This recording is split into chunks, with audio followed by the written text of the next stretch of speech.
റംസാനൊക്കെ അല്ലേ, അപ്പോൾ നമുക്കൊരു ചിക്കൻ സ്നാക്സിൻ്റെ റെസിപ്പി കണ്ടാലോ. ഇത് മോമോസിൻ്റെ ഒരു അനിയനൊക്കെ ആയിട്ട് വരും. അപ്പോൾ പാൻ വെച്ചിട്ട് കുറച്ച് ഓയിൽ ഒഴിക്കുക, എന്നിട്ട് സവാള നല്ലോണം വഴറ്റുക. ഉപ്പിട്ട് നല്ലോണം ഒന്ന് വഴറ്റി വന്നു കഴിഞ്ഞാൽ ഇതിലേക്ക് ചില്ലി ഗാർലിക് പേസ്റ്റ് ഇടാം. എന്നിട്ട് നല്ലോണം ഒന്ന് മിക്സ് ആക്കി കൊടുക്കാം.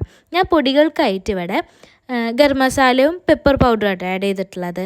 എന്നിട്ട് പിന്നെ നമ്മൾ ഷ്രെഡ് ചെയ്ത് ചിക്കൻ ആഡ് ചെയ്യുക, നല്ലോണം ഒന്ന് മിക്സ് ആക്കി കൊടുക്കുക. അപ്പോൾ ഉമ്മ പറഞ്ഞ് ഇത് തീരെ കളറില്ല പറഞ്ഞിട്ട് ഞാൻ ഇവിടെ കുറച്ച് ചില്ലി പൗഡർ ഇടുന്നുണ്ട്. ഇതിൻ്റെ ആവശ്യമൊന്നുമില്ല, വെറുതെ ഒരു സമാധാനത്തിന് ഇട്ടുന്നേ ഉള്ളൂ. എന്നിട്ട് അതൊക്കെ കൂടി നല്ലോണം മിക്സ് ചെയ്ത് കഴിഞ്ഞാൽ ഇതിലേക്ക് കുറച്ച് മല്ലിയില ഇടുക. ഇത്രയേ ഉള്ളൂ ഫില്ലിങ്സ്. മൈദ നല്ലോണം കുഴച്ച് പരത്തിയിട്ട് ഒരു ഗ്ലാസ് വെച്ചിട്ട് നല്ല റൗണ്ട് ഷേപ്പാക്കുക. ഗ്ലാസിൻ്റെ ഭാഗം ഭയങ്കര ചെറുതായിരുന്നു കേട്ടോ, അതുകൊണ്ട് ഭയങ്കര കുഞ്ഞു കുഞ്ഞ് സ്നാക്സ് ഉണ്ടാക്കി കിട്ടിയിട്ടുള്ളൂ. വലുതാണെങ്കിൽ കുറച്ചും കൂടെ നല്ലതാവും. എന്നിട്ട് ഈ ആ വട്ടത്തിൻ്റെ ഉള്ളിലേക്ക് ഈ ഫില്ലിങ്സ് ആഡ് ചെയ്തിട്ട് നല്ലോണം നിങ്ങൾക്ക് ഇഷ്ടമുള്ള ഷേപ്പിൽ ഇതാക്കിയെടുക്കുക. ഞാനിത് മറ്റേ കോഴിവടൻ്റെ ഒക്കെ ഒരു ഷേപ്പാട്ടാക്കി എടുത്തിട്ടുള്ളത്. ഫോർക്ക് വെച്ചിട്ട് ജസ്റ്റ് ഭയങ്കര സിമ്പിളായിട്ട് നിങ്ങൾക്ക് വേണമെങ്കിൽ ഇത് മോമോസിൻ്റെ ഷേപ്പാക്കി എടുക്കുക. അങ്ങനെ അതും അതേപോലെ ആക്കി കഴിഞ്ഞ് കഴിഞ്ഞാൽ നല്ല ചൂടുള്ള എണ്ണയിലേക്ക് ഇട്ടിട്ട് നല്ലോണം ഫ്രൈ ചെയ്തെടുക്കുക.